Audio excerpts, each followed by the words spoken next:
Artist అంటే already ఆర్టిస్టులు ఉన్నప్పుడు ఒక ఎక్స్ట్రా ఆర్టిస్టులుగా కొంతమందిని పెట్టుకుంటాం. అట్లా ఒక ఎక్స్ట్రా ఆర్టిస్ట్ వచ్చి వైఎస్ఆర్ కాంగ్రెస్ పార్టీ కార్యకర్తల నాయకుల పరిచయ వేదిక అంటే పాపం మా కొత్తగా నెల్లూరు నగర నియోజకవర్గానికి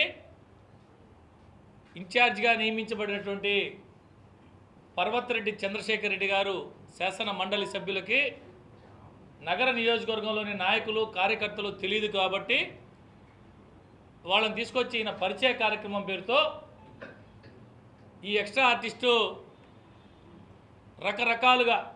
అనేక రకాలుగా అనేక మంది మీద పేర్లు ప్రస్తావించకుండా మాట్లాడడం జరిగింది. ఒక్కొక్కటి మీ ద్వారా నెల్లూరు ప్రజలకి తెలియదలుచుకున్నాం. మొట్టమొదటిగా నేను అనుకోనుంటే నెల్లూరులో నారాయణ స్కూల్స్ ఉండేవా,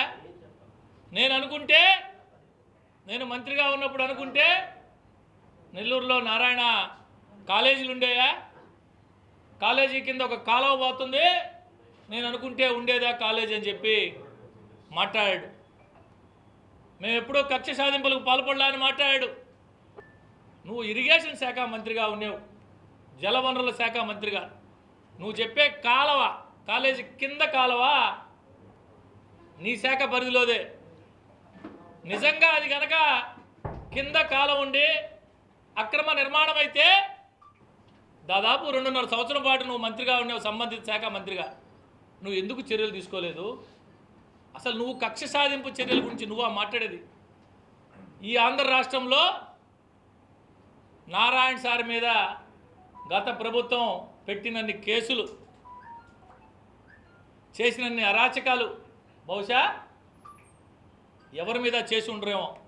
ఈయన మాత్రం కక్ష సాధింపులే పోలా. మేము అన్నిటికీ ఎదుర్కొని, తప్పుడు కేసులను ఎదుర్కొని, అక్రమ కేసులను ఎదుర్కొని, న్యాయస్థానాలను ఆశ్రయించి అన్నిట్లో ఎదురొడ్డి ప్రజాక్షేత్రంలో 72,460 ఓట్ల పైచిలకు మెజార్టీతో విజయం సాధించిన వ్యక్తి పొంగూరు నారాయణ గారు. నీలాగా పారిపోయిన వ్యక్తి కాదు నారాయణ గారు. జిల్లా వదిలేసి ఇక్కడైతే నాకు డిపాజిట్లు కూడా ఉండవు, నేను నెల్లూరు నగర నియోజకవర్గాన్నే కాక జిల్లాని సర్వనాశనం చేశాను, ఇక్కడ ఉంటే నాకు మనుగడ కష్టం అని చెప్పి జగనన్నను పోయి బతిలాడుకొని నరసరావుపేట పార్లమెంటుకి పోయావు. అందరికీ మాత్రం నన్ను జగనన్న పార్లమెంటుకి నరసరావుపేట పంపించాడు, నన్ను జగనన్న పంపించాడని చెప్పుకొని నువ్వు అంత శక్తి సామర్థ్యాలు ఉన్నోడువైతే నెల్లూరు నగరం నుంచే పోటీ చేయాల్సిందే. నువ్వా నారాయణ సార్ గారి నుంచి మాట్లాడేది? పోలింగ్ అయిపోయిన పక్క రోజు, బహుశా రాజకీయాల్లో అరుదుగా చూస్తూ ఉంటాం. గత అనేక సంవత్సరాలుగా నేను రాజకీయాల్లో ఉన్నా, ఈ జిల్లాలో రకరకాల పెద్ద రాజకీయ కుటుంబాలతో ప్రయాణం చేశా. ఎప్పుడూ లేని విధంగా ఫలితాలు రాకముందే పోలింగ్ అయిన పక్క రోజే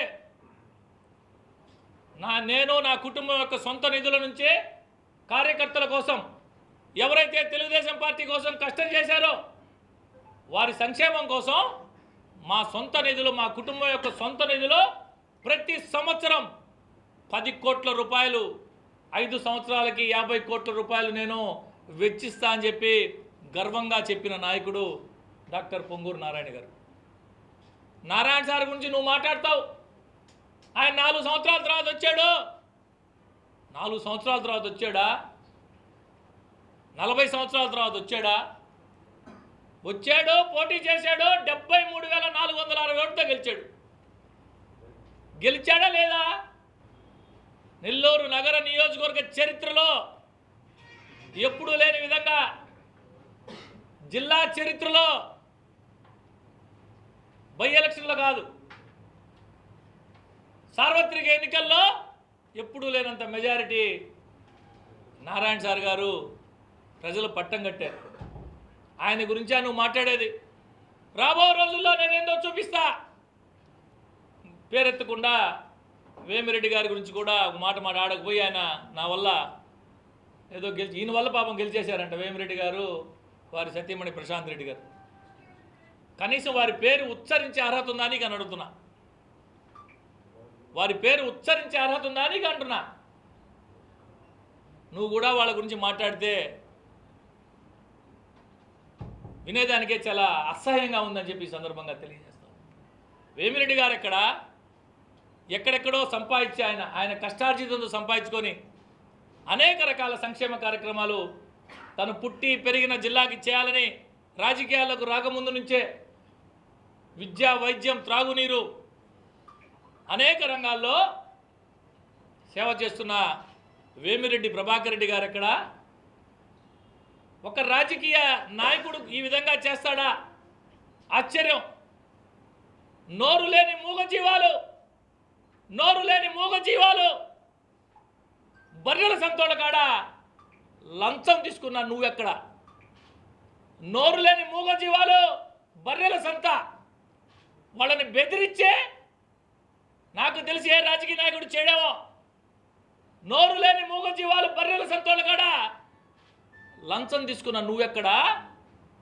ఎక్కడో కష్టార్జితంతో సంపాదించుకొని వచ్చి జిల్లాలో, తను పుట్టి పెరిగిన జిల్లాలో ప్రజలకి సేవ చేసే